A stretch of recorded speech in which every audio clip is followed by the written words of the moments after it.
अस्सलाम वालेकुम। Welcome to my YouTube channel. तो आज का लेक्चर नंबर 10 है और मैंने आज का लेक्चर नंबर 10 का अभी तक कोई भी टॉपिक नहीं दिया।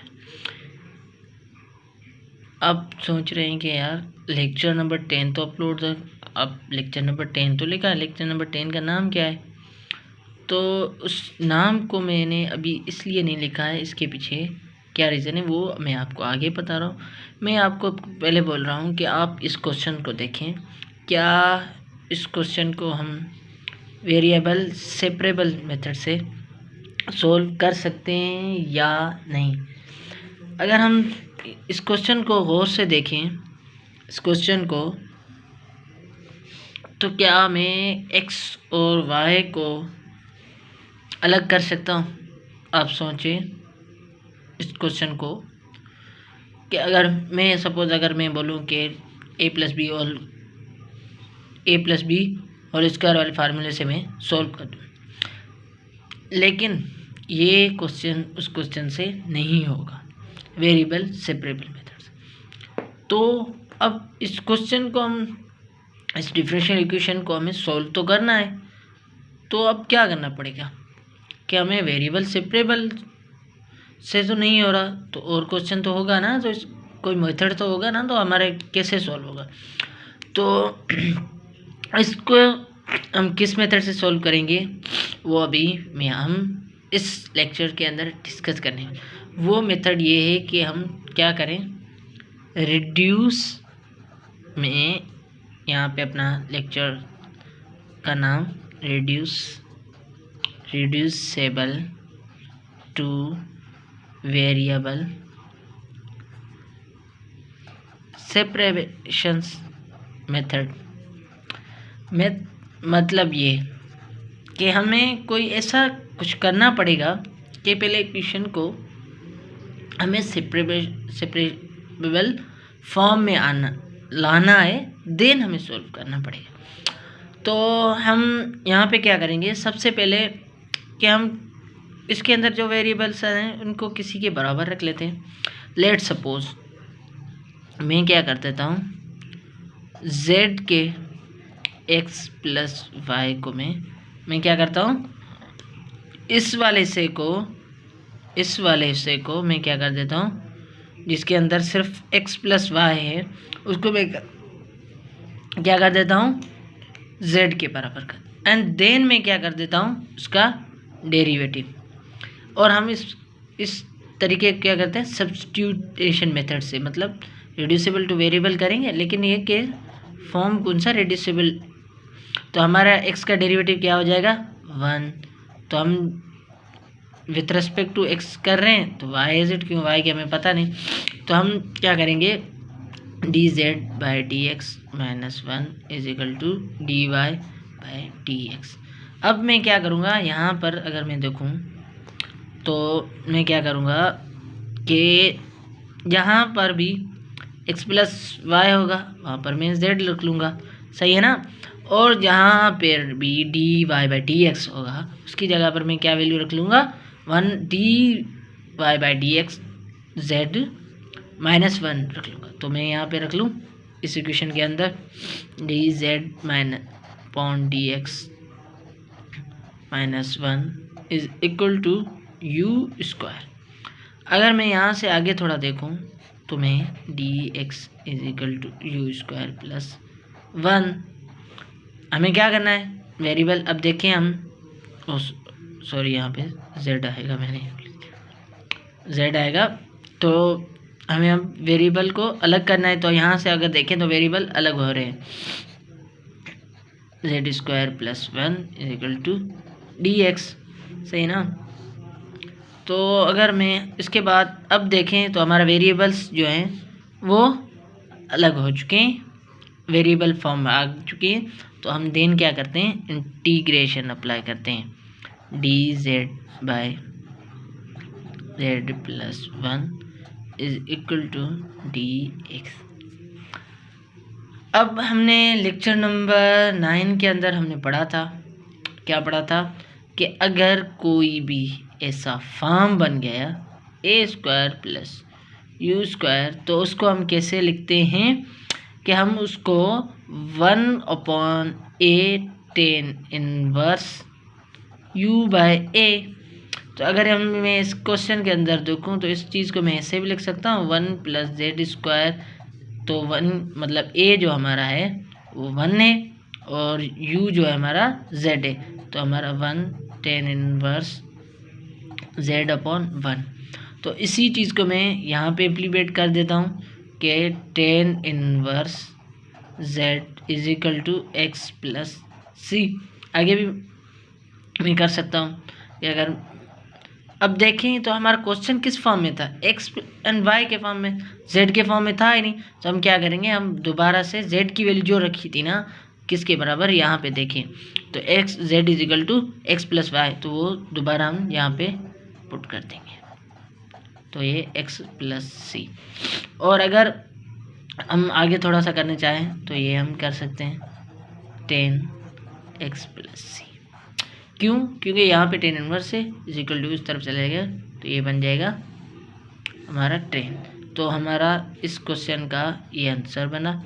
ये मैंने एक क्वेश्चन किया किस मेथड से, reducible two variable separation method, कि अगर कोई क्वेश्चन ऐसा क्वेश्चन आ जाता है जहाँ पर हम क्या कर नहीं सकते, रिड्यूस, मतलब क्वेश्चन को हम उस क्वेश्चन के अंदर हम वेरिएबल्स को अलग नहीं कर रहे हैं, सेपरेट नहीं कर पा रहे, तो हम उधर क्या अप्लाई करेंगे, reducible two variable separation method apply करेंगे। तो हम एक और क्वेश्चन कर लेते हैं इससे रिलेटेड, ताकि हमें हमारा कॉन्सेप्ट क्लियर हो जाए। हम इसके रिलेटेड कुछ क्वेश्चन करते रहेंगे ताकि हमें एक क्वेश्चन जो है हमारा जो है टॉपिक अच्छी तरह से हमें क्लियर हो जाए। तो मैं क्वेश्चन नंबर 2 ले लेता हूँ। अगर मैं इस क्वेश्चन को देखूं, x + y² derivative of y with respect to a = a², सही है ना। तो मैं अगर यहाँ से देखूं तो ये पॉसिबल नहीं दिख रहा है कि इसको हम क्या कर सकें, वेरिएबल सेपरेट कर सकें वेरिएबल्स को। तो मैंने बोला कि हम क्या कर देंगे, किसी को हम लेट सपोज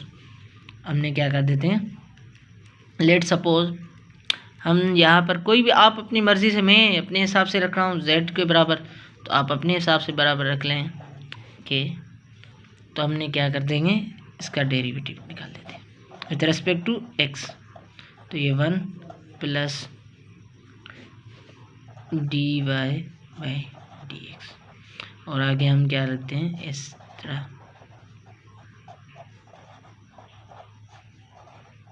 चाहिए।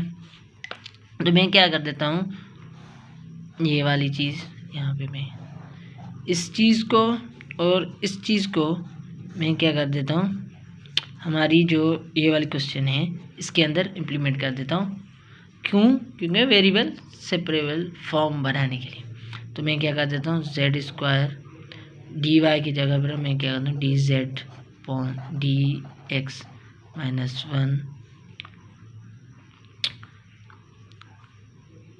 = a²। अब मैं देखूं तो ये क्या बन रहा है, तो ये बन रहा है हमारा z² dz/dx - z² = a²। तो हमें वेरिएबल अलग करने हैं, तो मैं क्या कर देता हूँ, a² + z² बन जाएगा, इस तरफ चला जाएगा। और इसी चीज़ को मैं आगे ऐसे लिख सकता हूँ, अगर मैं लिखना चाहूँ z dz = a² + z² dx, और इसी चीज़ को मैं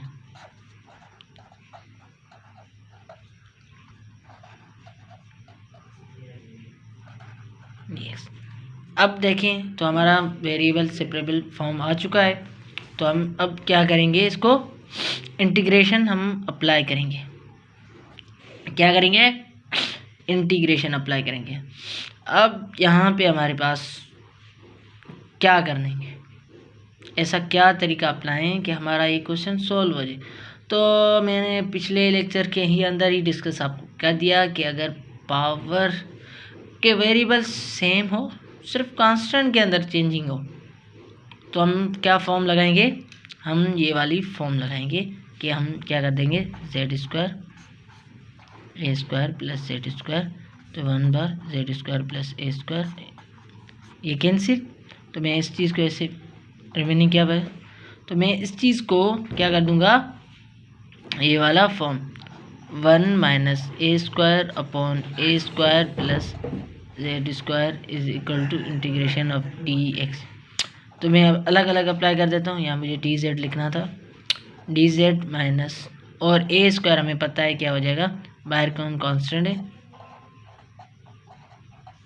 dz is equal to x plus c बन जाएगा इसका इंटीग्रेशन, और इसका हमें क्या बन जाएगा, z माइनस a²। अभी हमने पीछे हमने क्वेश्चन किया कि अगर ऐसा फॉर्म भैया, जो हमने ये पहला क्वेश्चन कर दिया कि ये वाला फॉर्म होगा तो हमारा ये वाला फॉर्म होगा तो हमारा क्या बन जाएगा, ये वाला फॉर्म बन जाएगा। तो मैं इसको क्या कर देता हूँ, यहाँ डायरेक्ट इम्प्लीमेंट कर देता हूँ, 1/a tan inverse z/a is equal to x plus c। तो ए आपस में कैंसिल एक बार, तो रिमेनिंग क्या होगा, a tan inverse z/a x plus c। अब यहाँ पे देखें तो हमारा क्वेश्चन किस फॉर्म में था, एक्स वाई फॉर्म में था, तो हमें दोबारा उसी फॉर्म में लाना होगा। तो हमने z किसके बराबर रखा था, x plus y minus a tan inverse x plus y upon a is equal to x plus c। x cancel हो जाएंगे, तो हम इसको इस तरह भी लिख सकते हैं, ये ब्रैकेट देनी है, x plus y upon a is equal to c। तो हमारा इस क्वेश्चन का आंसर। अब देखें यहाँ पे हमने पीछे वेरिएबल सेपरेबल किया था, उसके अंदर देखा तो हमारा कोई भी दो फार्मूले मुश्किल से कोई एक साथ आ रहे थे। तो यहाँ पे हम देखें तो सबसे पहले हमने रिड्यूस किया, वेरिएबल फॉर्म में लाया, उसके बाद हमने यहाँ पे दो स्टेप्स, मतलब दो फार्मूले टाइप लग रहे थे, वो हमने किया। पहले ये वाला सिस्टम और दूसरा ये वाला जो tan इनवर्स वाला फॉर्म बना रहा था। तो हम एक और क्वेश्चन कर देते हैं इसके रिलेटेड, ताकि हम ज़्यादा से ज़्यादा हम इस क्वेश्चन को अंडरस्टैंड कर सकें।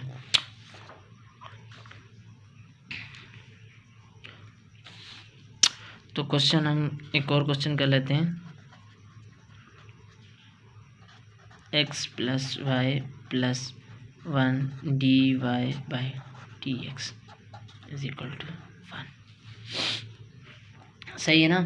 तो अब हम इसको कैसे सॉल्व करेंगे, इस क्वेश्चन को वही मेथड। अब देखें क्योंकि यहाँ पे देखें कोई अलग हम नहीं कर सकते, तो हम क्या कर देता हूँ, लेट कर देता हूँ। तो हमारा डेरिवेटिव क्या हो जाएगा,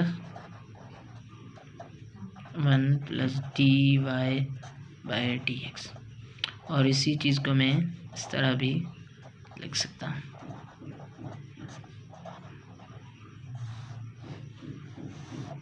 तो हम इस इक्वेशन के अंदर हम क्या कर देंगे, इम्प्लीमेंट कर देंगे।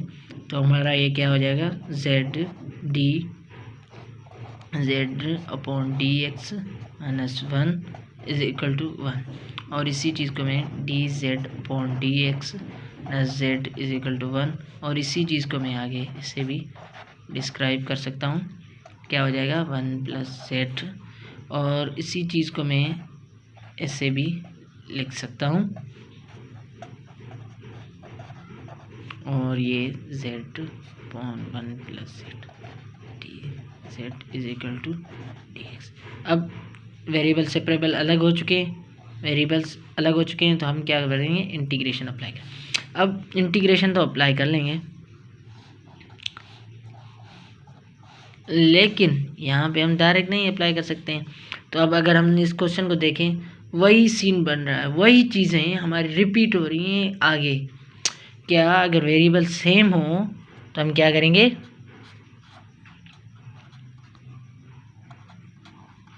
जस्ट ये वाला फॉर्म।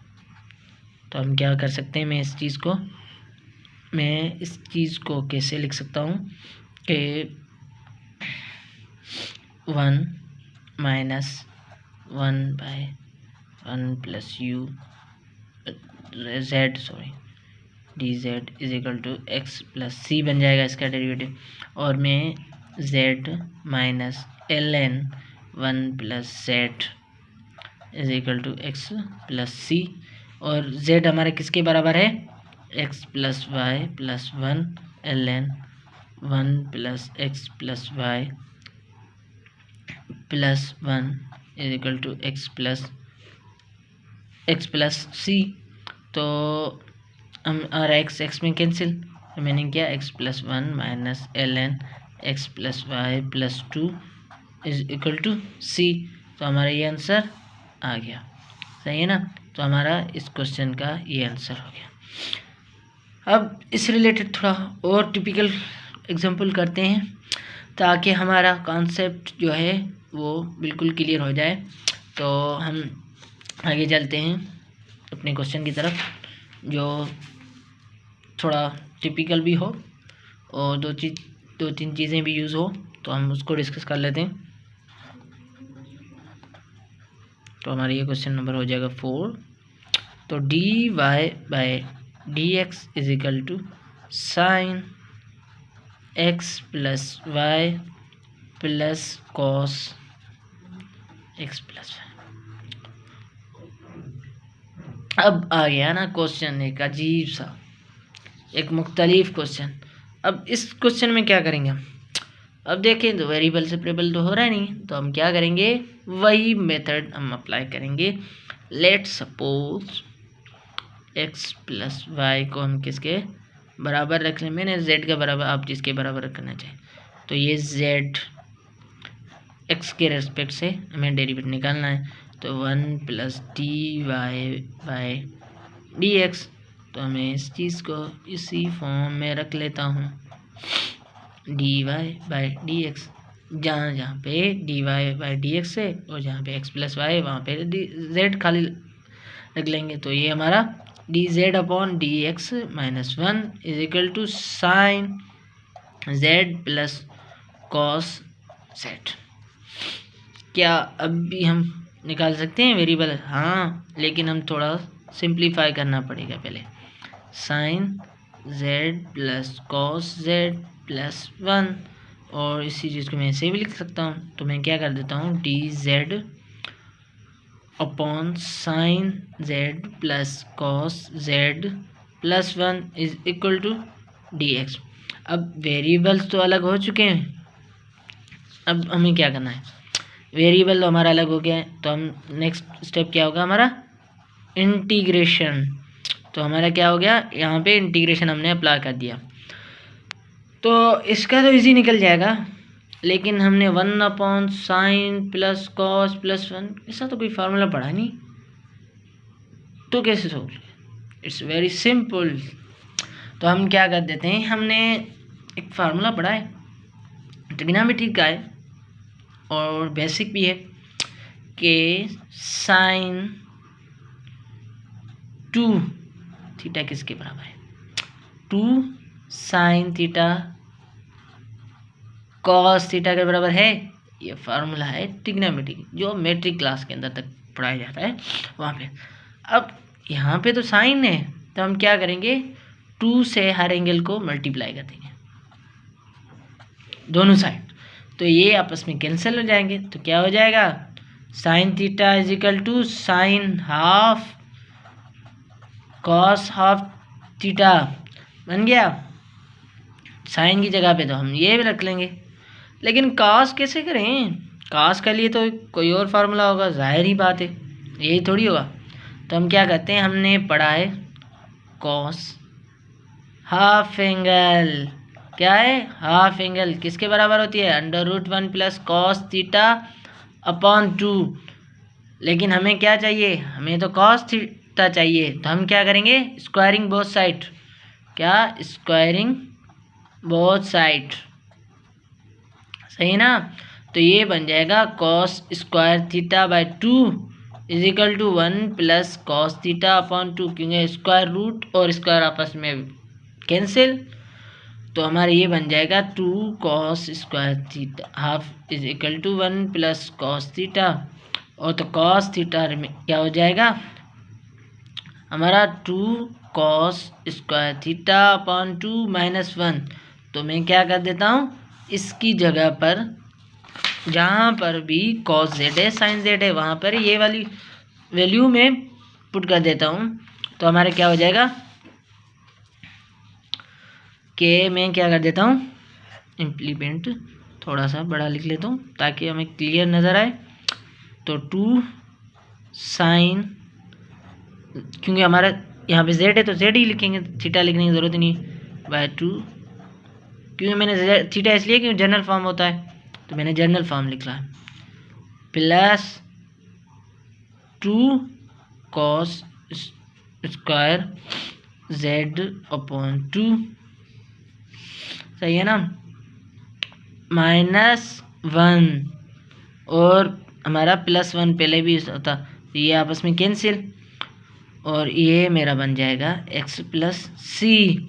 तो मैं इसको आगे लिख सकता हूँ dz/2 sine z upon 2 cos z upon 2 plus 2 cos square z/2। अगर मैं यहाँ से 2 cos स्क्वायर z/2 कॉमन ले लूँ तो हमारा फार्मूला बन जाएगा कि इजी सिंपली इजी हो जाएगा। मैं क्या कर रहा हूँ, हाफ बाहर ले लो कॉमन, और यहाँ पे मैं क्या कर रहा हूँ cos स्क्वायर z/2 कॉमन ले लो, तो यहाँ पे क्या हो जाएगा साइन z/2, सही है ना।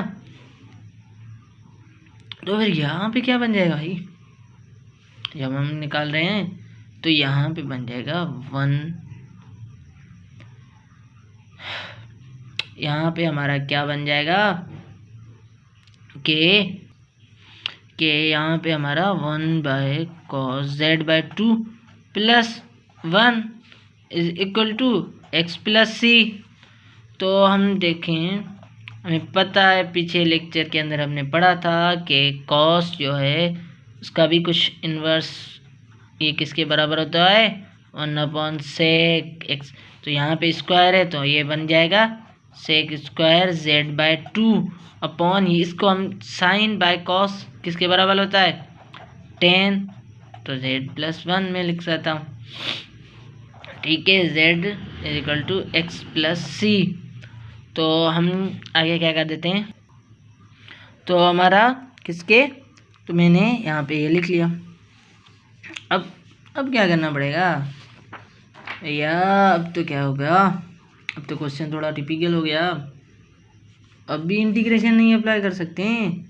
तो हम क्या करते हैं, अगेन क्या करते हैं कि इस वाले फॉर्म को हम किसी के बराबर रख लेते हैं कि लेट सपोज मैं क्या कर देता हूँ, दूसरे पेज पे चलते हैं। तो लेट सपोज मैंने अगेन 10z+2 + 1 को किसी के बराबर रख लेता हूँ, किसके बराबर, सपोज मैं t के बराबर रख लेता हूँ।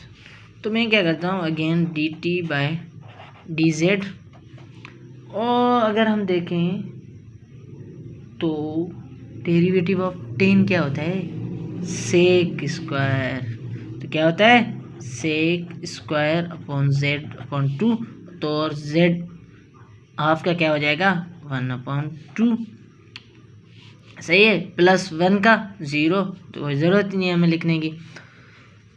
अब क्या होगा dt/1/2 sec square z/2 is equal to dz में लिख सकता हूँ। तो हम क्या कर देता हूँ, इस जगह पे जहाँ पर tz/2 + 1 है वहाँ पे t लिख लेता हूँ, 10z/2 + 1 की जगह पर मैं क्या लिख लेता हूँ t, और z की जगह पर मैं क्या लिखता हूँ कि dt half sec square z, सही है, 1/2 सेक स्क्वायर z/2 अपॉन 10z क्योंकि इसकी जगह पर मैं क्या लिखता हूँ, टी इंटू जेड की जगह पर मैं क्या लिखूँगा, ये वाली वैल्यू। तो ये क्या बन जाएगा, इस चीज़ को मैं ऐसे भी एक्सप्लेन कर सकता हूँ कि 1/2 मतलब 2 ऊपर चला जाएगा, ए से square z/2 is equal to हमारा x प्लस सी होता है। और sec square z sec square पूरा कैंसिल, 1/2 इंटू 2 ये बन जाएगा dt/t is equal to x plus C. 2 में कैंसिल, सही है, 2 में कैंसिल, तो रिमेनिंग क्या होगा, dt/t is equal to x plus C. हमें पता है 1/t मतलब 1/x का इंटीग्रेशन क्या होगा, 1/ln t is equal to x plus C. अच्छा, यहाँ पर तो ln t में आ गया, हमें तो किस में आंसर चाहिए, जिसमें क्वेश्चन था, मतलब क्या, केस फॉर्म में चाहिए x और y के अंदर। तो लेट हमने किस किस चीज़ को किसके बराबर, हमें पता है हमने t किसके बराबर रखा है, इस क्वेश्चन के अगर देखें तो हम हमारे t किसके बराबर रखा है, इसके किसके 10 z/2 plus 1 ln is equal to x plus C. लेकिन यहाँ पे देखें तो z भी आ रहा है, हमें तो एक्स वाई में चाहिए, तो हमने एक z किसके बराबर रखा, x प्लस वाई के, तो हम क्या करेंगे, यहाँ पे x plus Y value substitute कर देंगे, कर देते ln 10 x plus 2 x plus Y plus 1 bracket is equal to x plus C. हमारा क्या बन गया, ये हमारा क्वेश्चन बन गया। तो अभी जो क्वेश्चन किया हमने ये थोड़ा सा टिपिकल था, इसके अंदर 2-3 स्टेप हो रहे थे। पहले हमने क्या किया, पहले हमने इसके अंदर आइडेंटिटीज हमने पुट की, आइडेंटिटीज किसके बारे में, ये आइडेंटिटीज भी आप याद कर लें, ये वाली आइडेंटिटीज, ताकि आपको आगे भी मदद करेंगी और आगे भी आपको हेल्प करेंगी। और दूसरा तो ही यहाँ पे वही फार्मूले सिस्टम चले, उसके बराबर हमने क्या कर दिया, इंटीग्रेशन की, इंटीग्रेशन में भी आगे हम सब्स्टिट्यूट करते गए। तो यहाँ हमारा क्वेश्चन नंबर जो है 4 ख़त्म हो गया। अब चलते हैं एक और क्वेश्चन कर लेते हैं, देन इंशाल्लाह हम अपने टॉपिक को क्लोज अप करेंगे। तो जो क्वेश्चन नंबर है, अब हम क्वेश्चन ये वाला कर रहे हैं, इसमें क्या है, हमारी जो इक्वेशन है वो है y/x dy/dx plus x square plus Y square minus 1 2x square plus 1 plus 1। तो हम इसको कैसे सॉल्व करेंगे, लेट सपोज z जो है हमारा, इसके बराबर मैं रख लेता हूँ x square plus Y square. सही है, डेरिवेटिव मैंने निकाला dz/dx is equal to 2x plus 2y dy/dx। सही है, तो देन मैं क्या कर रहा हूँ कि dz/dx minus 2 is equal to 2y dy/dx। इसको आगे भी मैं सिंप्लीफाई कर सकता हूँ, क्या कर सकता हूँ, simplify dy/dx z minus 2x, तो ये अपन में आकर क्या हो जाएगा, डिवाइड, सिंपली बात, dy/dx। और इसी चीज़ को मैं ऐसे भी लिख सकता हूँ, कोई फ़र्क नहीं पड़ेगा हमारा, dy/dx। और इसी चीज़ को मैं आगे ऐसे भी लिख सकता हूँ, कोई फ़र्क पड़ेगा ही नहीं, x/5 is equal to dy/dx। अब मैं क्या कर रहा हूँ कि जो अपना dy/dx की जगह पर हम ये वाली वैल्यूज़ में पुट कर देता हूँ, सही है ना।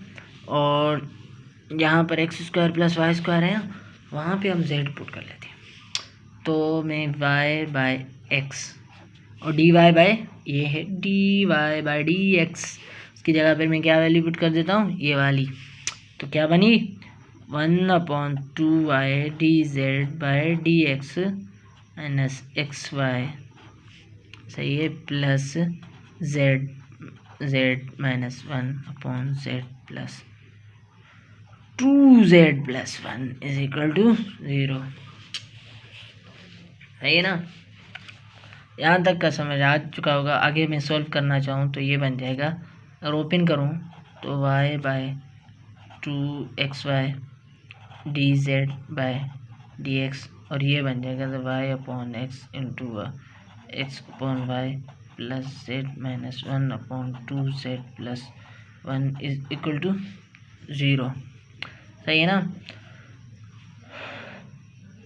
अब यहाँ पे देखें तो y में कैंसिल हो रहा है और y में ये x में कैंसिल हो रहा है, तो रिमेनिंग क्या रह गया 1/2x dz by d x minus 1 plus z minus 1 upon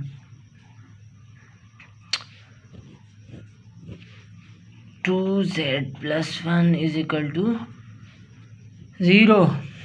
तो अब क्या करना पड़ेगा, अब तो अभी भी हमें क्या चाहिए, अलग करना है वेरिएबल। तो हम क्या करेंगे, आगे भी थोड़ा सोल्व करेंगे। तो ये बन जाएगा 1 plus z minus 1 upon 2z1।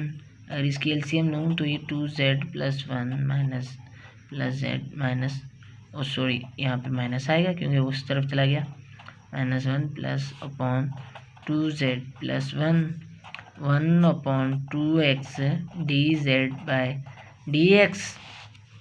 अगर मैं आगे इसको थोड़ा सा सिंप्लीफाई करूँ तो 2x z dx is equal to z plus 2/2z plus 1 बन जाएगा। तो अभी क्या करना पड़ेगा, अभी तो सिंपल है, आगे हमें सिंप्लीफाई करना पड़ेगा। और क्या करना पड़ेगा भाई, तो हम क्या करेंगे, आगे थोड़ा सा सिंप्लीफाई कर, वेरिएबल अभी तक अलग नहीं कर है ना, तो अभी थोड़ा सा धीरज रखें और वेरिएबल्स को हम अलग करेंगे, देन सॉल्व करेंगे। तो हमारे क्या हो जाएगा,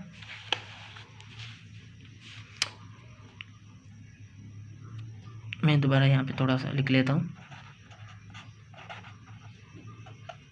ताकि मैं इसी चीज़ को इस तरह लिख सकता हूँ।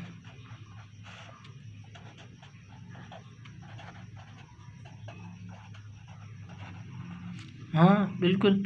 अब क्या करेंगे, हम वेरिएबल अलग हो गए तो इंटीग्रेशन अप्लाई करेंगे। तो यहाँ पे वही फार्मूला दोबारा से आ गया कि वेरिएबल सेम है, तो हम कौन सा स्टेप यूज़ करेंगे, ये वाला। तो ये हमारा 2 बार लगा, 2z plus 2 into 4 cancel minus 3।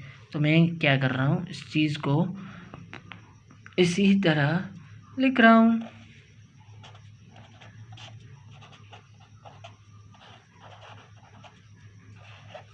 और इसका इंटीग्रेशन x अपॉन 2 प्लस सी, एक्स 2 में कैंसिल, और इसी का इंटीग्रेशन क्या हो जाएगा, 2z 3 ln z plus 2 is equal to X square plus C. अब हमने z किसके बराबर रखा था, X square plus Y square के, तो हमारा ये इसके बराबर हो गया, क्या square plus Y square plus 2 equal to X square plus C square. और ये क्वेश्चन हो गया हमारा यहाँ तक कंप्लीट। सही है ना। तो आज हमने एक और मेथड पढ़ा डिफरेंशियल इक्वेशन को सॉल्व करने का। वो मेथड था रिड्यूसिबल टू वेरिएबल सेपरेबल, कि हमें ऐसी क्वेश्चंस जो वेरिएबल सेपरेबल से नहीं हो पा रही, तो हम उनको किस तरह सोल्व करेंगे, उनको हम करेंगे variable separable, reducible two variable. पहले क्या करेंगे, हम कोई सब्स्टिट्यूट करेंगे, उसके अंदर वैल्यूज़ को किसी के बराबर रखेंगे, देन सोल्व करेंगे। और देन वाला जब तक डिफरेंशियल इक्वेशन ऐसे फॉर्म में आ गई जहाँ से हम वेरिएबल अलग करेंगे, देन हम वेरिएबल सेपरेबल वाला स्टेप्स अप्लाई करेंगे। तो आज का लेक्चर यहाँ पे हम करते हैं एंड। इंशाल्लाह नेक्स्ट लेक्चर्स के अंदर हम न्यू टॉपिक पढ़ेंगे, सॉल्व टू डिफरेंशियल इक्वेशन को। तो अल्लाह हाफिज़।